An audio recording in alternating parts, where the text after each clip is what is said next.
तो एपिसोड के स्टार्टिंग में हम एक कपल को देखते हैं जिनके शिप को एक डीमन ने डिस्ट्रॉय कर दिया था और उनका बेबी शिप के टूटे हुए लकड़ी पर था, जिसे देख वह डीमन उस बेबी पर अटैक करने के लिए बढ़ता है।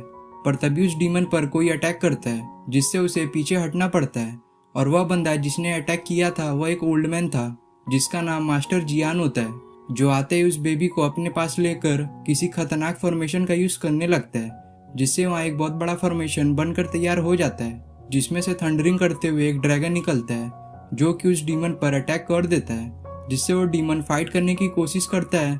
पर वह ड्रैगन बहुत ही पावरफुल था जो लगातार उस डीमन पर कई सारे अटैक करता है, जिससे वो डीमन परेशान होकर वहां से भाग खड़ा होता है। जिसके जाने के बाद मास्टर जियान उस कपल के पास जाते हैं जिनमें से इस बेबी का फादर जिंदा होता है, जो अपने बेबी को इस ओल्ड मैन जियान को देते हुए बोलता है कि इसका नाम जैक है और आप मेरे बेटे का ख्याल अच्छी तरह से रखिएगा, प्लीज अंकल जियान, और मुझे माफ कर दीजिएगा, मैं इस सेट के लिए ज्यादा कुछ कर नहीं पाया। जो बोलकर वह वहीं मारा जाता है। मैं बता दूं दोस्तों, ये छोटा सा लड़का नॉर्मल नहीं है बल्कि यह डीमन वर्ल्ड से आया है। जिसके बाद हम कुछ साल बाद का सीन देखते हैं जहां वह बच्चा थोड़ा बड़ा हो चुका था, जो एक चट्टान से रस्सी बांधकर उसके सहारे झूल रहा था, जिस पर उसका एक फ्रेंड यही बोलता है, भाई तुम ऊपर आ जाओ वरना तुम नीचे भी गिर सकते हो। पर जैक बोलता है, नहीं, मैं तो यहाँ विंड स्पीड शॉट टेक्निक सीख रहा हूँ। जिससे परेशान होकर यही अपने दूसरे दोस्त मैंग से जैक को यह सब करने से रोकने को कहता है, लेकिन मैंग भी बोलता है वह सही कर रहा है क्योंकि इस टेक्निक के हिसाब से तुम्हें इसे फील करने के लिए कुछ ऐसा ही करना पड़ेगा। पर तभी वो रस्सी जिसके सहारे जैक झूल रहा था वह चट्टान पर ज्यादा घिसने के कारण टूट जाता है और जैक नीचे खाई में गिरने लगता है। पर तभी वहाँ एक स्वॉर्ड आता है जो उसे गिरने नहीं देता और उसे ऊपर लाकर छोड़ देता है, जो यह सब मास्टर जियान ने किया था। जो उसे बोलने लगते हैं कि अभी तुम इंजर्ड होने वाले थे, और यह मास्टर जियान को देख मैंग और यही तो उन्हें रिस्पेक्ट देते हैं। पर जियान बोलने लगता है, आप तो मुझे स्वॉर्डमैनशिप सिखा ही नहीं रहे थे, इसलिए मैं खुद ही प्रैक्टिस करने लगा। जिस पर जियान बोलने लगते हैं कि आज तुम्हारे पापा जिंदा होते तो तुम्हें आज बहुत डांटते। जिसे सुन जैक बोलता है कि आप मुझे मेरे फादर के बारे में बताइए और मेरी मदर कौन थी जिन्हें सब लोग डेविल बोलते हैं। तो जियान उसे कुछ ना बताकर इस बात को टाल देते हैं और उसे बोलते हैं कि लगता है आज तुम बहुत भूखे हो तो ये लो रोटी। जिस रोटी को देख जैक तुरंत ही उनसे वो ले लेता है। जिसके बाद वहाँ रात हो गई थी तो जैक मून और यहाँ के सीन को एंजॉय करते हुए उस रोटी को खाने लगता है। पर तभी वहाँ एक कैट आता है, जो कैट बस जैक ही देख सकता था, जो बात उसे काफी अजीब लगती थी। तो कैट जैक से वह रोटी का एक पीस मांगने लगता है, जिससे गुस्सा होकर जैक कैट को बोलने लगता है कि तुम मेरे किसी भी काम के नहीं हो और ना ही तुम्हारे पास कोई स्पेशल एबिलिटी है।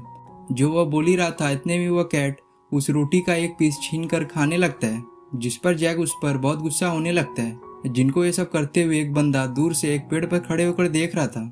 जिसके बाद हमें 10 साल बाद का सीन दिखाया जाता है जहां हम जैक को देखते हैं जो कि एक वुड के पीस को क्राफ्ट कर रहा था, और वहां से जाते हुए लोग बातें कर रहे थे कि इस साल का फेरी गेट कॉन्फ्रेंस काफी एक्स्ट्राऑर्डिनरी था और ऐसे रूमर्स फैल रहे हैं कि 4 डीमन जनरल जल्दी कुछ करने वाले हैं।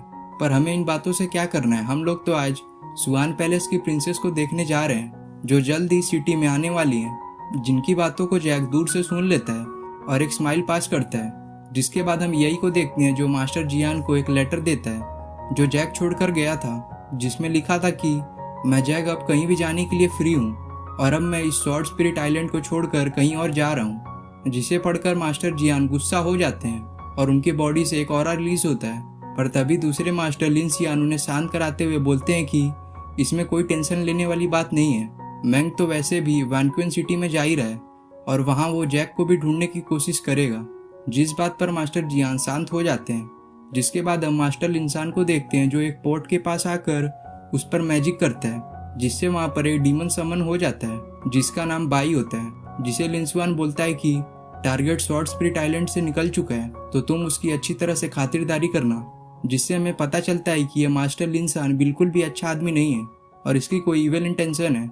फिर हमारा सीन एक गॉड लाइक कैरेक्टर पर शिफ्ट होता है जो बिल्कुल ही एक गॉड की तरह दिख रही थी, जो अपने पास एक खड़ी लड़की जो कि उनकी डिसाइपल होती है उसे कहती है कि इस साल के फेरी गेट कॉन्फ्रेंस में मुझे पता चला है कि डीमन जल्दी कुछ करने वाले हैं और उसे बस एक भविष्यवाणी वाला लड़का ही रोक सकता है, जिस लड़के के बारे में हमें कोई भी आइडिया नहीं है।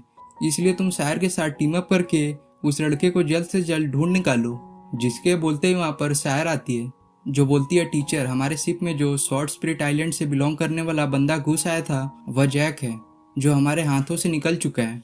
जिस पर वो गॉड लाइक कैरेक्टर फिलहाल के लिए सायर को जैक को ढूंढने को कहती है, क्योंकि वह उनके इस वान पैलेस के शिप से यहाँ पर आया होता है, जिससे उनकी रिस्पॉन्सिबिलिटी बन जाती है कि वह जैक को सेफ रखें। इसलिए वो सायर को और बोलती हैं कि तुम जैक को ढूंढ कर सेफली उसे वानक्वान सिटी तक छोड़ दो, जहाँ उसे उसके दोस्त पिक कर लेंगे। जिसके बाद हम उस प्रोफेसी यानी भविष्यवाणी वाले लड़के को ढूंढेंगे। जिसके बाद हमारा सीन कट होकर एक मिस्टीरियस गर्ल की ओर शिफ्ट होता है, जो किसी तरह का रिचुअल परफॉर्म कर रही थी, जिसमें वो जैसे ही अपने सामने मौजूद एक फ्लावर में अपना एक ब्लड का बूंद डालती है, वैसे ही वो रूम पूरी तरह से रेड फ्लावर से कवर हो जाता है और वहाँ एक जाइंट आई समन होता है, जिससे वो बोलती है जैक शॉर्ट स्पिरिट आइलैंड छोड़कर बाहर निकला है। जिस पर वो जाइंट आई बोलने लगता है कि हाँ, तो हमारे प्लान के नेक्स्ट स्टेप में हमें उसे ढूंढना है। अगर उसके बॉडी में वो सोल मौजूद है, उसको तुम्हें जान से मार देना है, लेकिन याद रखना ये बात किसी और को पता ना चले। जिसके साथ ही हम जैक को देखते हैं, जो एक विलेज में था, जहाँ पर इस विलेज की एक प्रॉब्लम थी कि यहाँ एक सी मॉन्स्टर रेगुलरली यहाँ विलेज के लोगों को परेशान करता था। इसलिए जैक उनकी मदद करने के लिए तैयार हो जाता है। तो वह अगले दिन इस मॉन्स्टर के पास जाकर उससे फाइट करने लगता है, जिसमें जब जैक अपनी स्वॉर्ड से एक फॉर्मेशन बनाने की कोशिश करता है, पर वह ऐसा कर नहीं पाता, तो वह इसकी बिना परवाह किए ही उस मॉन्स्टर से फाइट करने के लिए आगे बढ़ता है। पर यहाँ पर वो मॉन्स्टर बहुत ही स्ट्रांग था, तो वह तुरंत ही अपने फास्ट मूवमेंट का यूज करके जैक से फाइट करने लगता है, जिसमें जैक हारता नजर आ रहा था। पर जैसे ही वो मॉन्स्टर जैक को जान से मारने वाला था, तभी वहाँ पर सही टाइम पर सायर एंट्री मारती है, जो अपने मैजिकल थ्रेड का यूज कर उसी मॉन्स्टर को एक जगह पर रोकने लगती है। तो सायर को देख जैक उसके बारे में पूछने लगता है, आखिर तुम कौन हो?